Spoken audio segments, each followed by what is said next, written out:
So this morning, it's the morning after Halloween. Um, it was a pretty rough Halloween. We had quite a number of children. I think they come in the mountains. They kind of drive them down here. Um, so we would have like 20 to 30 kids at a time. And the puppies were, to say the least, alarmed. Everybody made it out fine though. It's all over. We didn't quite give away what we thought we were going to give away. We have a little bit of chocolate left over, which is, never a bad thing. So, while I am planning to work on the window seat cover coming up here pretty quick, the day that I had yesterday was awful. I'm not really sure that I'm over it yet or not. I stress out. I worry about my sister so much. All I can really think about is getting back down to Alabama as soon as possible. And then, of course, I worry because the thought of driving down there, which I think is going to be my only option, I think I'm kind of on my own, is a little bit intimidating. It's 2,000 miles away, about as far away from each other as we can get, and that's just not fair. So anyway, I'm taking a day. I'm really just going to take a day and do things that I need to do to make me happy.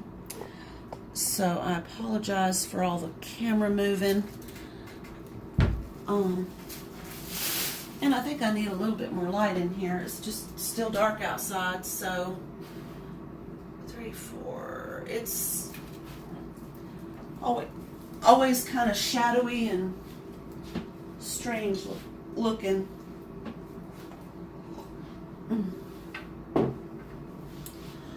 Okay, that was a little sip of coffee there. So I think I remember telling y'all I'm going to be making this view right here, view D, of the Simplicity 1239A for Bambam. Bambam is my little dog that I brought back with me from Alabama. He was found out in the woods as a maybe 7-week-old puppy. He might have been younger. The vet wasn't sure. He was so tiny and so cute. And I brought him home with me, and he's about actually this size, this dog's size right here. He's 10 months old. Oddly, the vet thinks, and the vet is not my vet, he's an Alabama vet, and oddly picked my birthday as Bam Bam's birthday, so February 5th. But anyway, so he's about that size right now. He weighs between 23 and 25 pounds. He has always loved to snuggle up in the blanket, or if I was holding him, he'd want to be inside my jacket. So wearing a jacket for Bam Bam is not torture. I know some animals don't like to have clothes put on them, and that should be respected. I have a pug who doesn't particularly care for the idea of wearing clothes, so he's never forced. But Bama, or Bam Bam, or Alabama Woods, as I named him, just loves it. I mean, he had a Halloween costume made out of fleece that he loved, and he would bring it to me, like, put this thing on me, please. And he has a little sweater that he can wear when it's clean. And right now it's not clean. But I wanted him to have something made out of fleece because fleece is warm. It's easy to clean. It's easy to sew. It's just an easy fabric. And, you don't have to line it. You don't have to hem it. You can if you want to, but it's not a requirement. So I thought I would just kind of put this one together and see what we think. Now, I did take his measurements. There's a video also showing the procedure for that. And I wrote down on my pattern what those measurements were. So I know based on these measurements that he is a medium. And this pattern runs anywhere from small to large.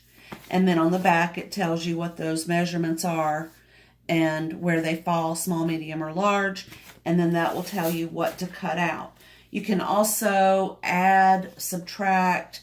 So if your dog has kind of a narrow neck, but a wide body, you know, you can kind of figure out where on the pattern you need to make some adjustments. If you're not sure, I recommend going to a thrift store like Goodwill, spend $1 on an old fleece blanket and just cut out a template and figure out if, you know, where it needs to be adjusted. And then from that, you'll have, you know, just a static pattern that you can use over and over again. I wouldn't want to cut this if I didn't know for sure this. I'm pointing at nothing to you. The fabric that I purchased, I wouldn't want to cut it if I wasn't positive that it was going to fit Bam Bam. So, as my daddy used to say, measure twice, cut once. All right. So, I'm making view D, and I'm going to look for that on the pattern.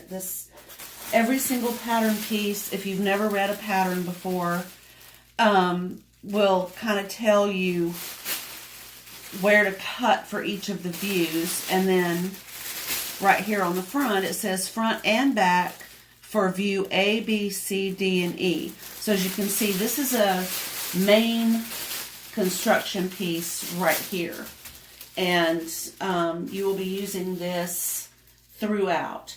Now, another option, if you don't want to, let's say you have a small dog and you have a large dog, then what I recommend doing, and I've done it for when my kids were growing up and, you know, designing their clothes, and I'm cutting this out outside the cutting line on this pattern. That's just another thing I do. But what I would do is cut out for the largest size option on the pattern for my kids, and then trace the size that I needed, whether it was a size 4, size 6, you know, whatever size. I would trace that onto my tracing paper that I bought, and then I could just keep the pattern so that as my kids grew older, I could reuse it. I did a lot of heirloom sewing. Okay, so I realize I have cut this out, but I've left myself some room around the cutting line. And I do that all the time. Okay, so I know, now I'm not actually doing this right. I'm kind of skipping ahead on this, and I shouldn't, because there could be someone watching who has never looked at a pattern before. So what you do is you take it out, you take out the instruction sheet, and on the instruction sheet you're going to have all the pieces right there with their number, their coordinating number.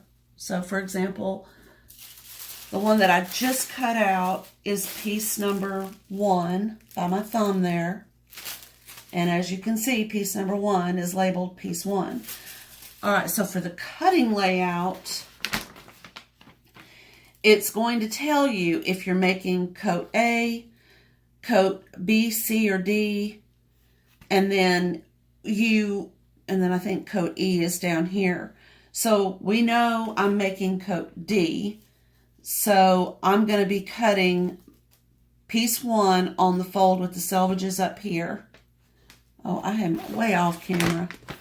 So right there, coat B, C, D, I'm going to be cutting on the fold line with my selvages matched up here at the top.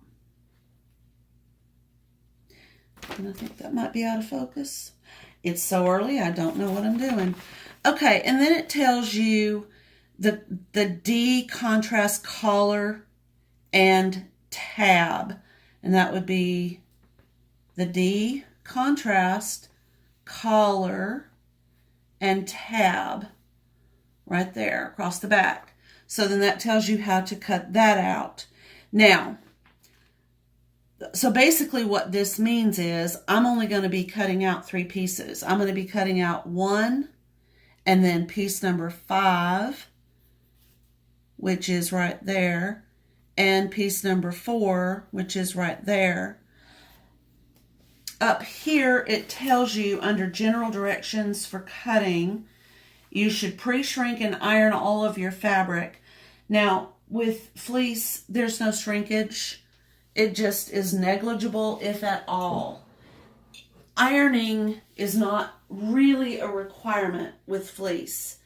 But if you were using something like, let's say, denim, you really, really would want to wash it, dry it, and press it, because you're not going to get a accurate measurement of fabric if you don't do that.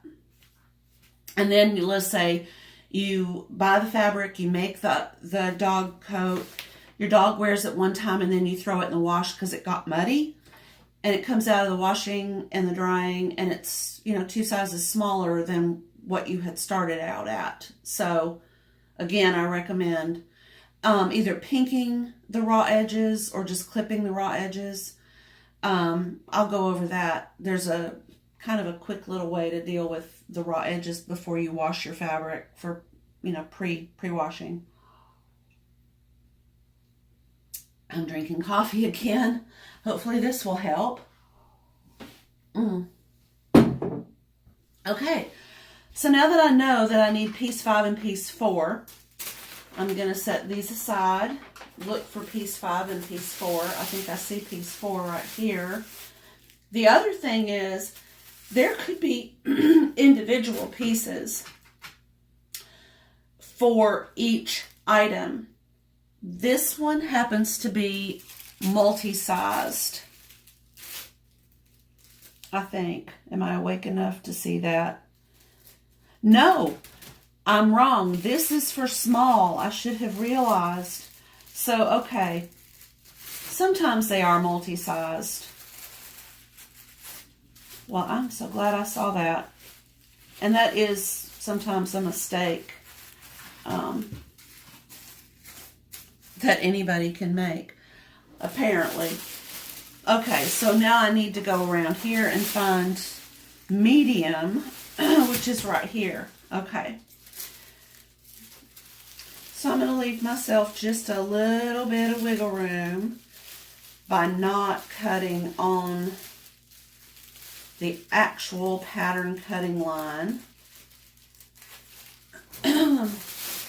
And I do like to use scissors when I'm cutting out my pattern. I know a lot of people like to use a rotary cutter, but I don't have the time to flip the blades, and I'm not going to use my fabric blade. And knowing me, I'd get confused. I would not have it marked, or something would happen, and I'd end up using my rotary cutter for fabric blade on paper. And paper will dull a sharp blade so fast, which is why I'm using these craft scissors to cut out my pattern. I would never use my fabric. These right here are so sharp. They're scissor-tailed scissors that I purchased. I was a absolute... You could not talk me out of my gingers. I used to sell them in my shop. I had every kind of ginger scissor known to man. I loved them. My customers loved them. I couldn't say enough good things about them, and I still do. They are a fabulous product. But I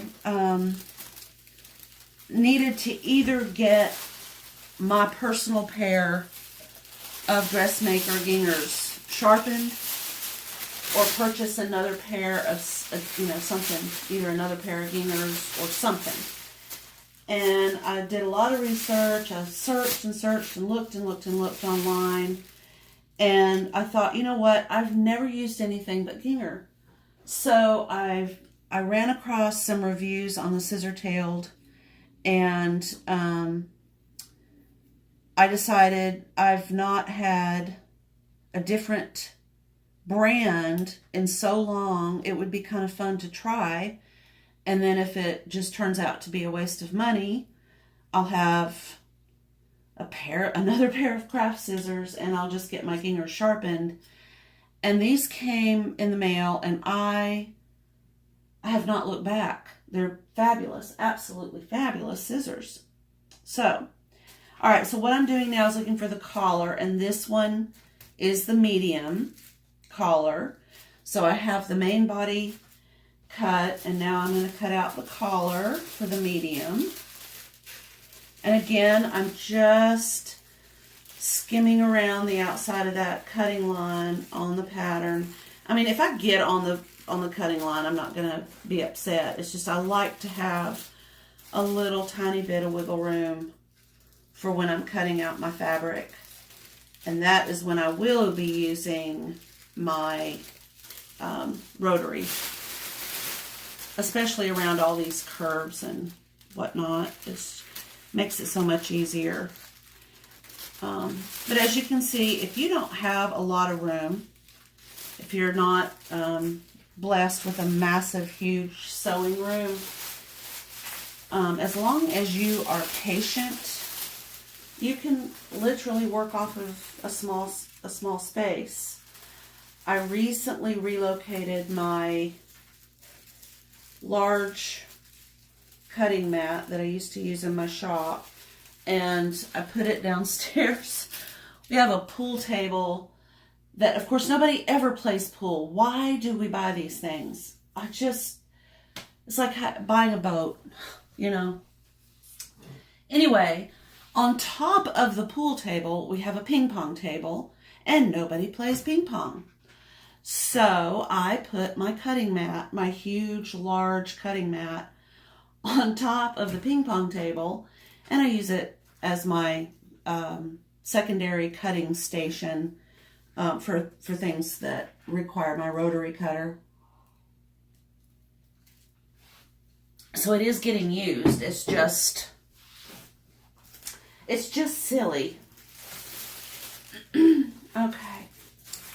Now I'm cutting out the medium tab, and that's the little piece that goes across the back of the coat. You know, kind of like a human pea coat that has that little tab that goes across the back. That's what this one is. I'm not sure it's functional. I think it's purely decoration. And this is where,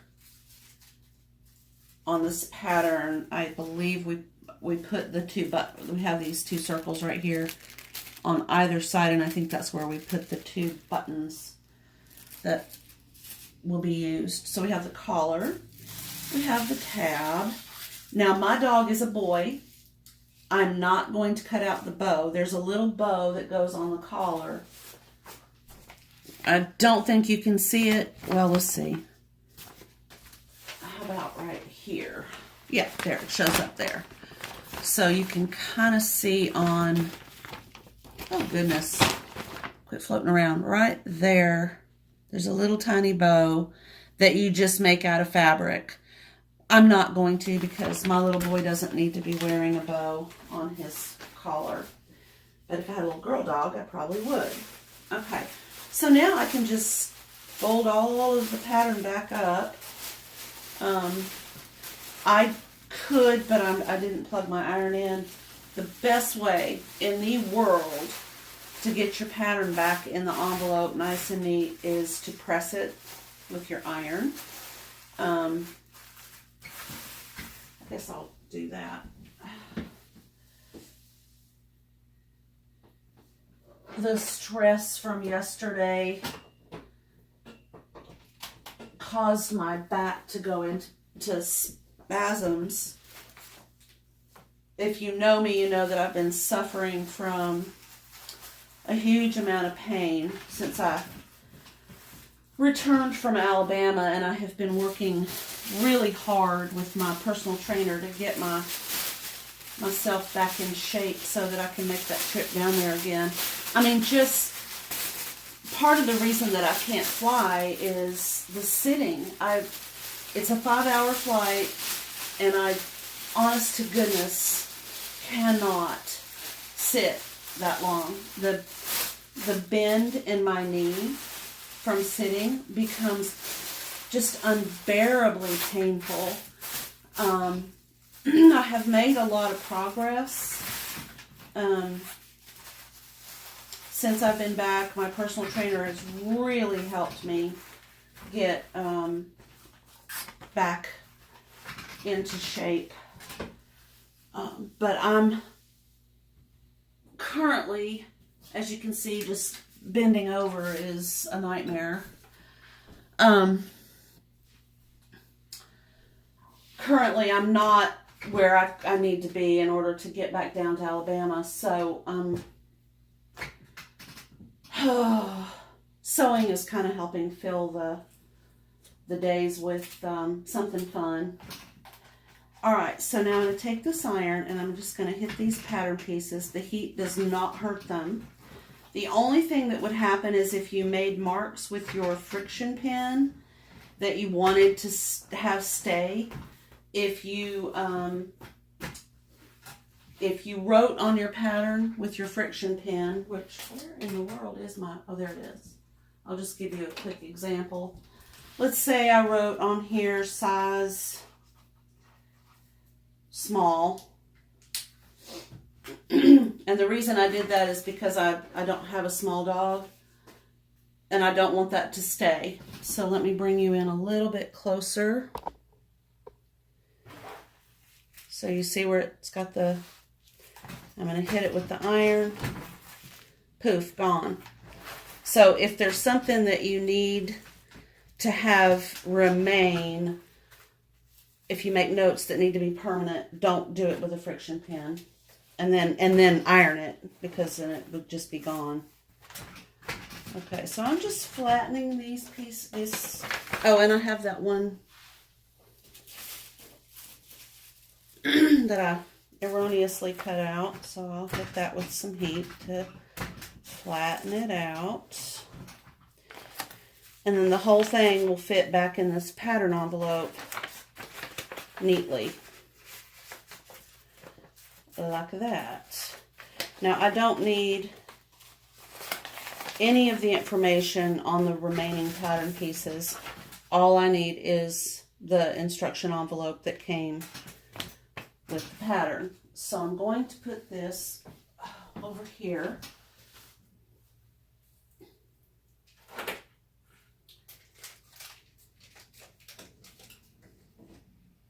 Okay. And I'm going to take my, oh, before I do that though,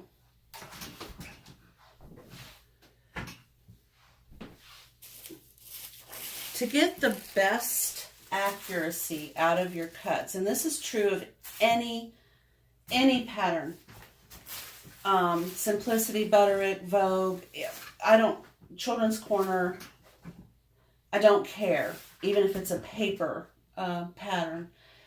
Press out wrinkles, because sometimes you will have a pattern that, well, for example, this collar right here, it's got some pretty radical wrinkles, and if I lay this down and then try to flatten it out, it's still wrinkly and it's not the right size.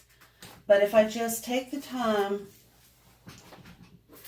to smooth those out, now my pattern will meet the dots and the markings that it needs to meet on the main body of the pattern. I'm not going to have cut out my fabric slightly smaller than it should have been. So that's what I've got right there, are these three pieces, because I'm not doing the bow. So I'm going to take these downstairs and cut them out. When I come back upstairs, I'll show you the body of the pattern is going to be cut one way, and then I'm going to angle out the collar and the tab so that they're all different, because this is a plaid and I want it to look a little different because he's just a goofy little dog, and that would be so perfect for Bam Bam. So I shall return. So I decided to bring you downstairs with me because this is a plaid, and it occurred to me that there could be some who have not worked with plaid. So I have a box of chalk. It's Taylor's chalk. It comes in a variety of colors. You want to use something that you can see. And this is just my way of working with plaid or any directional print that I need to make sure that I'm cutting it out the way I really want it to be cut out.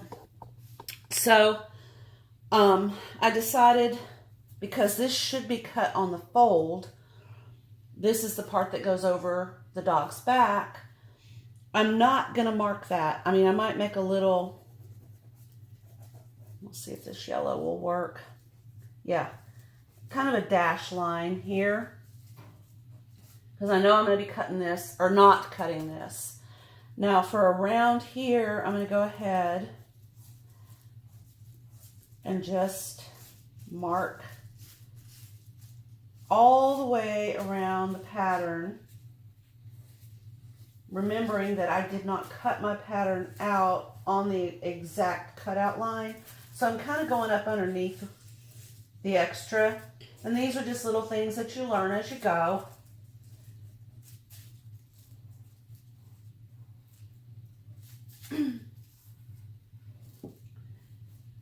Just make sure that you're pretty accurate, especially if you're sewing something for a person to wear. Now this little jacket for Bam Bam, there's a lot of wiggle room on this. Okay, so now I know that I need to line up this fold line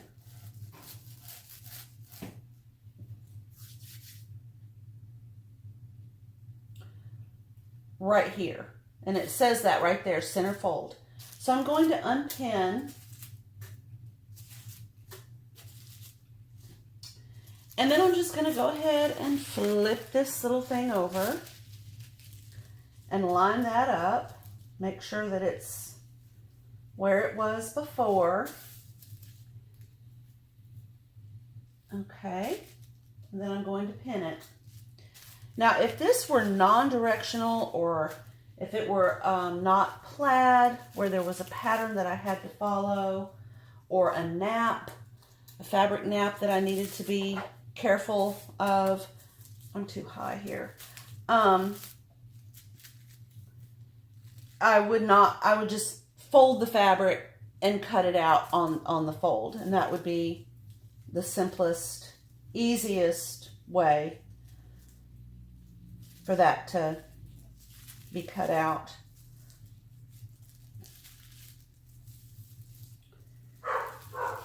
And that's Bam Bam letting me know that people are going to work, the world is awake. Okay, and now I'm just going to redraw these lines on this side. The care I want to take mainly is this area, which is the neck. The rest of it, you know, I can, once I get it cut out, I can even it up if I have to by folding it in half and making sure that everything is exactly the way it's supposed to be.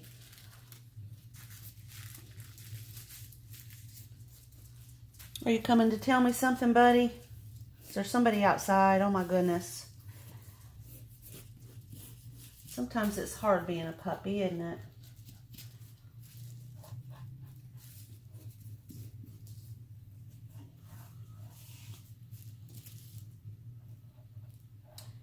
Okay, so we have that part done.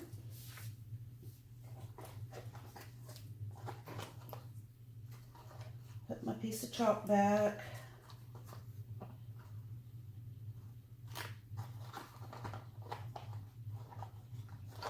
And this chalk will last you for a very long time if you take care of it. It's just an amazing product. I know a lot of people use the chalk wheel, you know, with the little device that you roll. Those are nice too. My mother used to use a carbon wheel. I just prefer the chalk. I find it rinses out of the fabric very easily, and it's just nice. Okay, now this is that little back tab. It goes somewhere along the lines of that.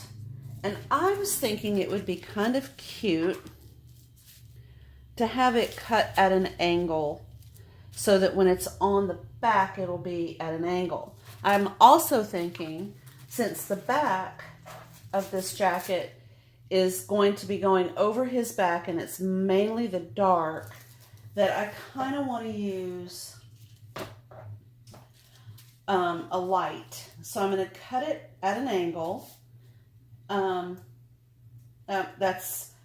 kind of taking a chance because this is the line of the fabric, the grain line, those little arrows right there. I'm going to ignore that. I may have to stabilize this, and I may not. With this fleece, it may not really be an issue. Like I said, it's not a part of the pattern that it's just decorative. So it's okay if it doesn't, you know, it's not going to be supporting anything or holding anything up or together. So, and then again with the collar, I think I'm going to do the same thing. Going to cut it at an angle, and there's mainly dark here. So what I'm kind of looking for is a spot where the lighter color would be in the center part, and the darker colors will be on the edges. And this is just my idea. You could actually do this collar in a completely different fabric, for that matter. And if you have a little girl puppy, you could trim it in lace.